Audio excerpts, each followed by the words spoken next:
Cyclic structure of carbohydrate molecules कैसे exist करता है। देखो मेरे बेटे, अगर हम इस ग्लूकोज को देखेंगे, glucose is the special type of carbohydrate aldohexose. यहां पर जो मेन फंक्शनल ग्रुप है that is the carbonyl group.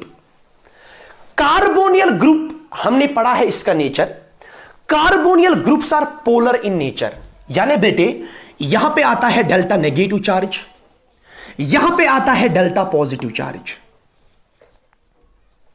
Due to more electronegativity of the oxygen than carbon, electrons being selfish, they move towards the oxygen atom because electrons always prefer to stay on a more electronegative atom.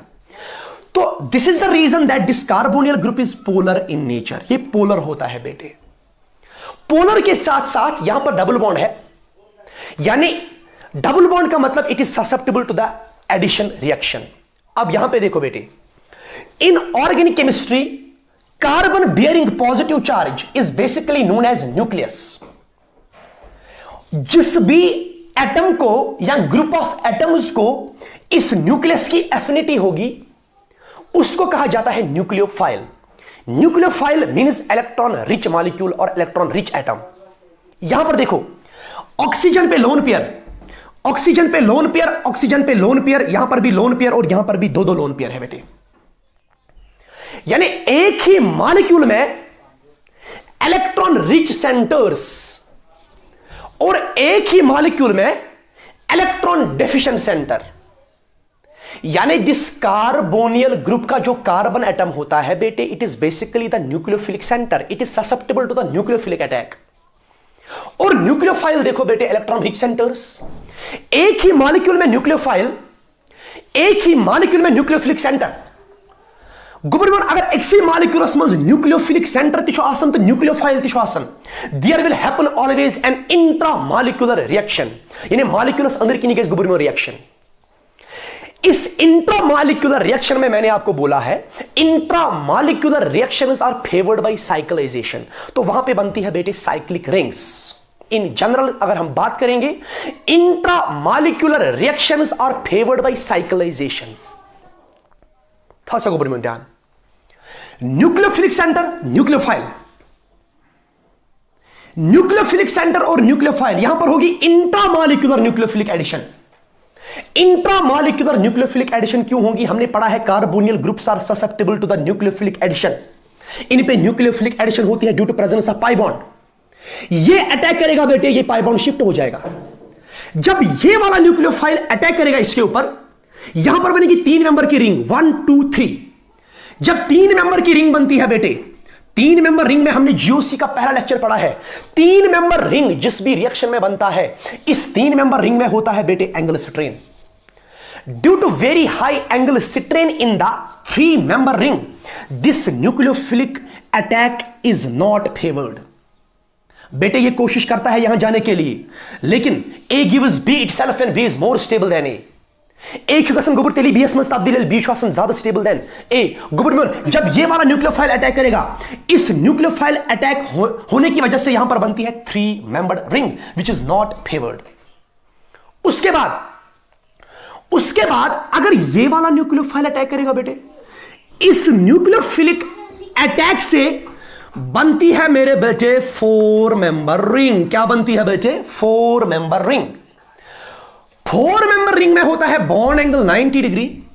यहां पर भी होता है बेटे high angle strain because the expected angle should be 109.28 minutes as it is sp3 hybridised carbon. तो ये वाला भी ज्यादा फेवर्ड अटैक नहीं होता है बेटे। This is the reason that carbohydrate molecules exist in cyclic structure because intramolecular reactions are faster than intermolecular reactions. तो यहां पे बच्चों क्या होगा, जब ये वाला न्यूक्लियोफाइल इस पे अटैक करेगा तो यहां पे बनेगी 5 मेंबर रिंग, और 5 member ring in general cyclisation में बनती है बेटे। यानी कार्बोहाइड्रेट मॉलिक्यूल्स का 5 मेंबर रिंग, यानी जो nucleophilic addition reaction 5 member ring को बनाएगा, वो भी बेटे इसमें फेवर्ड होता है। ये फेवर्ड होता है, यानी ग्लूकोज का 5 मेंबर रिंग स्ट्रक्चर एग्जिस्ट करता है, but it is formed in very less quantity, लेकिन बनता है जरूर बेटे। बनता है, लेकिन आपके सिलेबस में इतना ज्यादा डीप नहीं है। लेकिन ग्लूकोज का 5 मेंबर रिंग भी एग्जिस्ट करता है, because all intramolecular reactions are favoured by 5 to 6 membered cyclization. यहां पर देखो, ये वाला लोन पेयर, जब ये वाला lone pair as a nucleophile behave करेगा, electrons are selfish, they always want to attack with the, they always tend to marry with the positive charge. ये इसके साथ जब मैरी करेगा बेटे, जब इसके साथ मैरी करेगा तो यहां पे बनेगी 6 मेंबर रिंग। देखो मेरे बच्चों, 6 member ring comparatively relatively stable ring होती है इनसे, क्योंकि यहां पर एंगल स्ट्रेन बहुत कम होता है।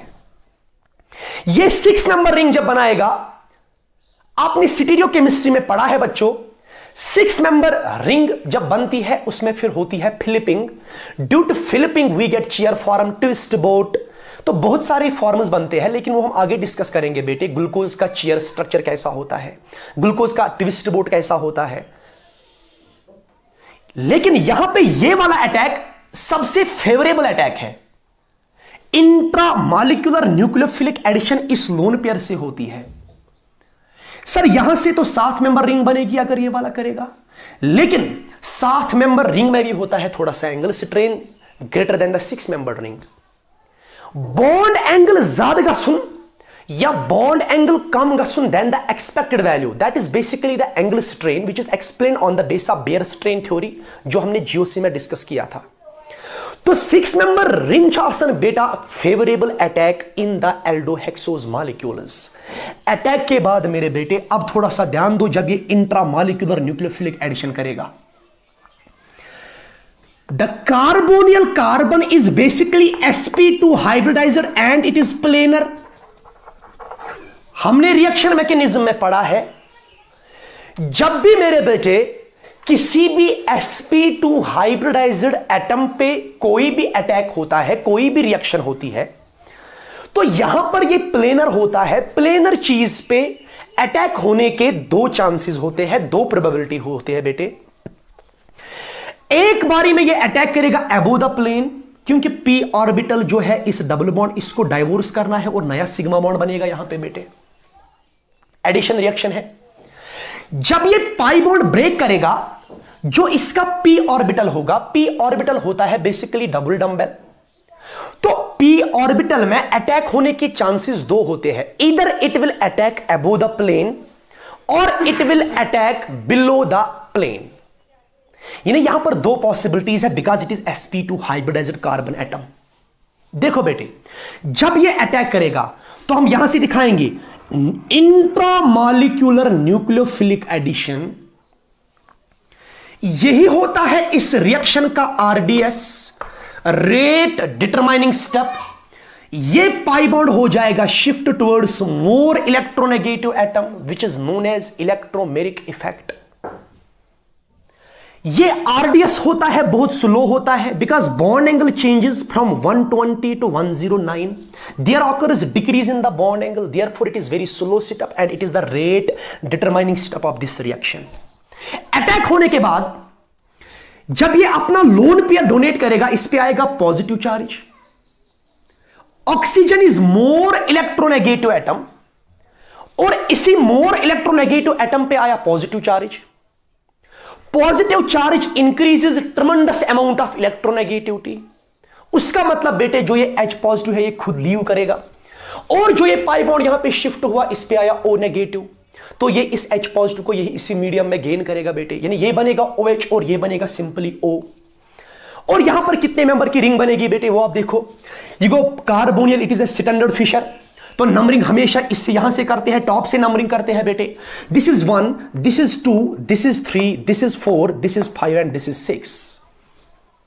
तो 6 मेंबर की रिंग बनेगी बेटे।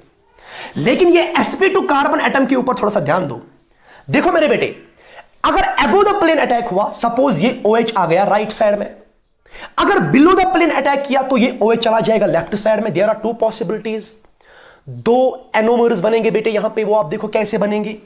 अगर ये कार्बन कार्बोनियल का कार्बन है, यहां पे आएगा OH, यहां पे आया बेटे H, और नीचे ये तो फिक्स रहेगा CH2OH। उसके बाद मेरे बेटे ध्यान दो, यहां पर फिक्स रहेगा अपना ही, यानी यहां पे स्टीरियोकेमिस्ट्री सेम रहेगी, यहां पे H, यहां पे OH, यहां पे OH, यहां पे H। बेटा ध्यान दो, यहां पे तो ये अपना H है, लेकिन यहां पे इस O ने किया इसके साथ intramolecular nucleophilic addition reaction. This is one possibility. There is also another possibility. वो पॉसिबिलिटी क्या है बेटे, अगर यहां पे लिखा मैंने C तो OH आएगा इस बारी इस साइड में, यहां पे आया H, यहां पर तो फिक्स रहेगा इसकी कॉन्फ़िगरेशन, यहां पर सेम रहेगा, बाकी हर किसी कायरल सेंटर पे अरेंजमेंट बेटे सेम रहेगा, बाकी हर किसी कायरल सेंटर पे अरेंजमेंट सेम रहेगा बेटे। यहां पे है O, यहां पे है H, तो ये बनेंगे दो पॉसिबल स्ट्रक्चर्स। ध्यान दो मेरे बच्चों, this is very important concept regarding carbohydrates. यानी जो ये वाला फेवरेबल अटैक है 6 member, this is 1 and this is 2, this is 3, this is 4, this is 5, this is 6। अब यहां पे क्या होगा, यहां पे थोड़ा सा ध्यान दो बेटे, ये carbonyl group it changes into sp3 hybridised carbon.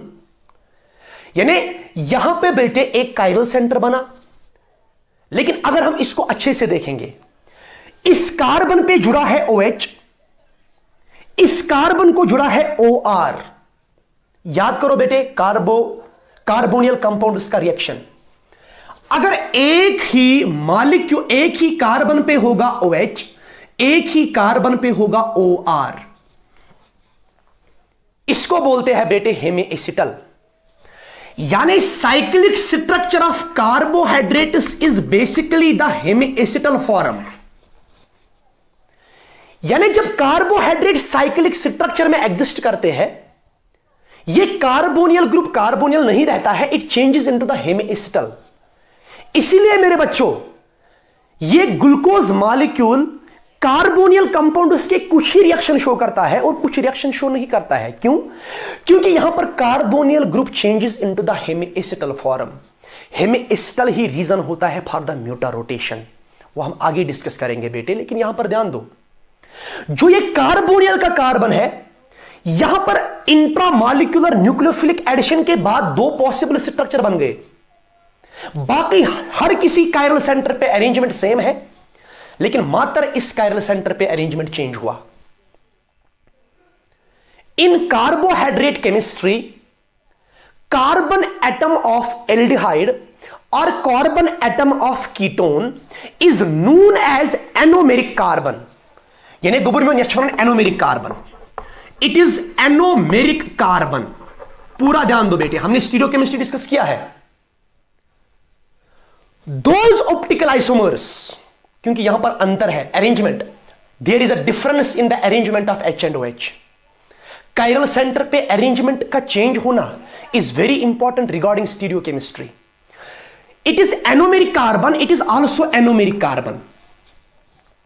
बाकी हर किसी कायरल सेंटर पे अरेंजमेंट सेम है, खाली एनोमेरिक कार्बन पे अरेंजमेंट डिफरेंट है।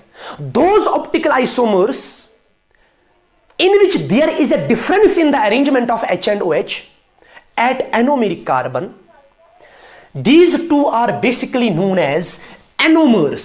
अगर मैं आपको बोलूंगा इन दोनों में आपस में रिलेशन क्या है, ऐसे आइसोमर्स को कहा जाता है बेटे एनोमर्स। इसको अपने नोटबुक पे छापो मेरे बच्चों, this is very important type of isomerism. क्या बोला मैंने बेटे? Those optical isomers which differ in the arrangement of H and OH at anomeric carbon are known as anomers। तो इनको बोला जाता है एनोमर्स। अब देखो मेरे बेटे, हमने डायस्टियोमर डिस्कस किया, हमने एनेंशियोमर डिस्कस किया, हमने इपिमर डिस्कस किया, अब फोर्थ वाला भी आ गया, दैट्स कॉल्ड एनोमर। अगर मैं एक स्टेटमेंट बोलूंगा यहां पे, all anomers are epimers, it is true, because anomer पे खाली एनोमेरिक कार्बन पे अंतर होता है, इपिमर्स में भी एक पर्टिकुलर कायरल सेंटर पे डिफरेंट होना चाहिए, it is a particular chiral centre. All epimers are diastereomers, बिल्कुल सही बात, क्योंकि डायस्ट्रोमर में एक कायरल सेंटर पे भी चेंज हो सकता है, एक से ज्यादा पे भी हो सकता है मेरे बेटे। यानी हम एक स्टेटमेंट लिखेंगे very important regarding the stereoisomerism, all anomers are epimers, all epimers are diastereomers but converse is not true. उल्टा कहना बिल्कुल गलत, सारे डायस्ट्रोमर इपिमर नहीं हो सकते हैं, सारे इपिमर एनोमर नहीं हो सकते हैं। तो this is regarding the anomers. Anomer के बाद अब यहां पे देखो, अगर एनोमेरिक कार्बन पे OH राइट साइड में था, it is known as alpha anomer. मेरे बेटे it is very important concept. यानी एनोमेरिक कार्बन पे अगर OH प्रेजेंट था राइट साइड में, ऐसे एनोमर को बोला जाता है अल्फा एनोमर। जो भी कोई कार्बोहाइड्रेट मॉलिक्यूल होगा उसका अल्फा एनोमर होगा। अगर एनोमेरिक कार्बन पे OH होगा लेफ्ट साइड में, तो ऐसे एनोमर को बोला जाता है बीटा एनोमर। इसको बोला जाता है बीटा एनोमर। यानी there are two types of anomers. If OH is present at the right side of the anomeric carbon, it is known as alpha anomer. And if OH is present at the left side of the anomeric carbon, it is called the beta anomer. आपने नाम सुना होगा alpha D glucose, beta D glucose, alpha D fructose. तो ये alpha beta basically anomer को ही represent करता है बेटे। तो हमने डी एंड एल कॉन्फ़िगरेशन पढ़ा, रिलेटिव कॉन्फ़िगरेशन जो मैंने बोला था ग्लिसरॉल्डिहाइड के मुताबिक होता है, वो हम चेक करते हैं लास्ट कायरल सेंटर से। जो ये ग्लूकोज मॉलिक्यूल दिया है, इस ग्लूकोज मॉलिक्यूल के लास्ट कायरल सेंटर पे OH प्रेजेंट होता है राइट साइड में। It is basically D glucose. जो हमने इनिशियल में लिया था ये डी ग्लूकोज था मेरे बेटे। तो इसी तरह एक कार्बोहाइड्रेट मॉलिक्यूल का साइक्लिक स्ट्रक्चर एग्जिस्ट करता है due to intramolecular nucleophilic addition which is a spontaneous reaction, which is an intramolecular reaction. तो यहां पे बनते हैं दो possible structures after the intramolecular nucleophilic addition. एक बनता है बेटे अल्फा एनोमर, दूसरा बनता है बीटा एनोमर। लेकिन मेरे बेटे ये अभी भी किस में रिप्रेजेंट है? रिप्रेजेंट हमने इसको किया है बेटे फिशर प्रोजेक्शन में। अब बेटे हमें एक इंपॉर्टेंट टॉपिक पढ़ना है कि इस फिशर प्रोजेक्शन को हम एक प्रॉपर साइक्लिक स्ट्रक्चर में कैसे कन्वर्ट करेंगे। That is very important topic which is basically known as Haworth projection. यानी फिशर को एक स्टैंडर्ड साइक्लिक मॉलिक्यूल में चेंज करना, उसको हम एक प्रोजेक्शन यूज करते हैं that is called Haworth projection. उस हावर्थ प्रोजेक्शन से हम इन दोनों मॉलिक्यूल्स का एक एग्जैक्ट साइक्लिक स्ट्रक्चर ड्रा करेंगे बेटे। यहां पर तो हमने मैकेनिज्म से देखा, मैकेनिज्म से हमने देखा कि एक कार्बोहाइड्रेट मॉलिक्यूल क्यों साइक्लिक स्ट्रक्चर में एग्जिस्ट करता है, क्यों ये कुछ रिएक्शंस एल्डिहाइड का देता है कुछ नहीं देता है। क्योंकि साइक्लिक में ये तो कार्बोहाइड्रेट मॉलिक्यूल कभी प्योर एल्डिहाइड फॉर्म में नहीं रहता है, इट चेंजेस इनटू हेमीएसिटल और इट चेंजेस इनटू हेमीकेटल फॉर्म। तो आप हेडिंग में लिखो बेटे Haworth projection, that is very very important. Haworth projection आप लिखो मेरे बेटे Haworth projection. Haworth projection, Haworth projection क्या होता है इसमें पहला पॉइंट लिखो, इसको बेटे समझना है अच्छे से। अगर आपको यह समझ आया तो आप हर किसी कार्बोहाइड्रेट मॉलिक्यूल का साइक्लिक स्ट्रक्चर ड्रा करोगे। That is very important. Haworth projection का पहला पॉइंट लिखो, this projection is used, it is used to convert. इससे हम क्या करते हैं कन्वर्ट बेटे? इससे हम कन्वर्ट करते हैं Fischer projection, Fischer projection into standard cyclic structure, standard cyclic structure. पहला पॉइंट लिखो Haworth projection. Haworth projection in the carbohydrate chemistry is used to convert the Fisher projection into standard cyclic projection, यानी cyclic structure. पहला point. अब देखो मेरे बेटे, हमने आपको स्टीरियोकेमिस्ट्री में बोला है कि जब भी हम एक फिशर प्रोजेक्शन लिखते हैं, मॉलिक्यूल के बहुत सारे फिशर एग्जिस्ट कर सकते हैं, लेकिन स्टैंडर्ड होता है एक ही, उसमें फंक्शनल ग्रुप टॉप पे होता है and numbering is also done from the top. तो अगर हम इसको नंबरिंग करेंगे 1 2 3 4 5 6, यहां बात कर रहे हैं हम किसकी? डी ग्लूकोज की। अब देखो दूसरा पॉइंट क्या बोला इसने, दूसरा पॉइंट इसने बोला मेरे बेटे कि जब भी आप फिशर को स्टैंडर्ड साइक्लिक स्ट्रक्चर में चेंज करोगे, anomeric carbon should be at the right side of your paper और बोर्ड। यहां पर देखो, अगर ये मेरे पास एक पेपर है बेटे, इस पेपर के राइट साइड में लिखूंगा एनोमेरिक कार्बन, ये फिक्स हुआ, दिस इज एनोमेरिक कार्बन, ये कार्बन है, ये है यहां पर। और जो बाकी एटम्स है उनको प्रोवाइड करो इन द क्लॉकवाइज मैनर, उनको हम क्लॉकवाइज मैनर में प्रोवाइड करेंगे। यहां पर कितने मेंबर की रिंग बनेगी? 1 2 3 4 5 6 मेंबर की रिंग। यहां पर देखो, ये हुआ एनोमेरिक कार्बन, उसके बाद 6 मेंबर रिंग बनाएंगे हम, लेकिन इन ए क्लॉकवाइज डायरेक्शन। यहां पर बना बेटे और एक कार्बन, यहां पे बना और एक कार्बन, यहां पे है ऑक्सीजन। तो मेरे बेटे this is the cyclic structure of this molecule. I will repeat once again. दूसरा point of the Haworth projection, जो एनोमेरिक कार्बन होगा, एनोमेरिक कार्बन को आपको राइट साइड में लिखना है बेटे। राइट साइड में लिखने के बाद जो बाकी एटम्स है उनको हम प्रोवाइड करा देंगे, उनको हम प्रोवाइड करेंगे in the clockwise direction. This is 1, this is 2, this is 3, this is 4, this is 5 and this is 6। ये बनी बेटे 6 मेंबर रिंग। और 6 मेंबर रिंग जनरली इसी स्ट्रक्चर की होती है, तो हम ऐसे ही याद रखेंगे। हम बनाएंगे 6 मेंबर की रिंग एक पेपर पे या बोर्ड पे, लेकिन जो राइट साइड में कार्बन होगा it is basically the anomeric carbon. दूसरा पॉइंट ध्यान दो मेरे बेटे, दैट्स वेरी इंपॉर्टेंट। साइकिल तो हमने बनाया एक प्रॉपर साइकिल, 6 मेंबर की रिंग। जो फिशर में होगा राइट साइड में, जो फिशर में होगा राइट साइड में, उसको साइक्लिक स्ट्रक्चर में डाउन करना है बेटे, उसको डाउन करना है, मतलब डाउन लिखना है उसको। कैसे? ये एनोमेरिक कार्बन पे ऐसे हम दिखाएंगे, बॉन्ड लाइन नोटेशन ऐसे दिखाएंगे बेटे। दूसरा पॉइंट मैं डिस्कस कर रहा हूं, तीसरा पॉइंट, जो राइट साइड होगा फिशर में, उसको साइक्लिक में डाउन लिखना है, राइट डाउन, ऐसे याद रखो। जो फिशर में होगा लेफ्ट साइड, उसको साइक्लिक में करना है up. This is very very important point बेटे, ध्यान दो। साइक्लिक स्ट्रक्चर बना रहे हैं कार्बोहाइड्रेट मॉलिक्यूल्स का। साइक्लिक स्ट्रक्चर कैसे बना? Due to intramolecular nucleophilic addition reaction. 6 member की रिंग मेजर क्यों बनी? बिकॉज 6 मेंबर रिंग में एंगल स्ट्रेन बहुत कम होता है। 3 नहीं बनती है, 4 नहीं बनती है, लेकिन 5 भी बनती है, 6 भी बनती है, मेजर होती है लेकिन 6 मेंबर रिंग। फिर दूसरा पॉइंट मैंने बोला, यहां पर बनती है 6 मेंबर रिंग, और 6 मेंबर रिंग में ये जो साइक्लिक स्ट्रक्चर का कार्बन होता है, it is not a carbonyl carbon, now it is not a carbonyl group, it is the carbonyl carbon with hemiacetal. यहां पे बनता है हेमिएसिटल। फिर उसके बाद मैंने कहा राइट साइड पे एनोमेरिक कार्बन होना चाहिए, उसके बाद क्लॉकवाइज डायरेक्शन में बाकी कार्बन एटम दो। ये 6 मेंबर की रिंग आपको बनानी है बेटे। राइट साइड में जो होगा उसको डाउन करना है, जो लेफ्ट में होगा उसको अप करना है बेटे। तो अगर हम यहां पर देखेंगे, इसका हम बनाएंगे अल्फा एनोमर का बनाएंगे स्ट्रक्चर। बोलो मेरे बेटे, यहां पर OH है राइट साइड में, OH राइट साइड में, तो ये साइक्लिक में हो जाएगा डाउन, यहां पे आ जाएगा H।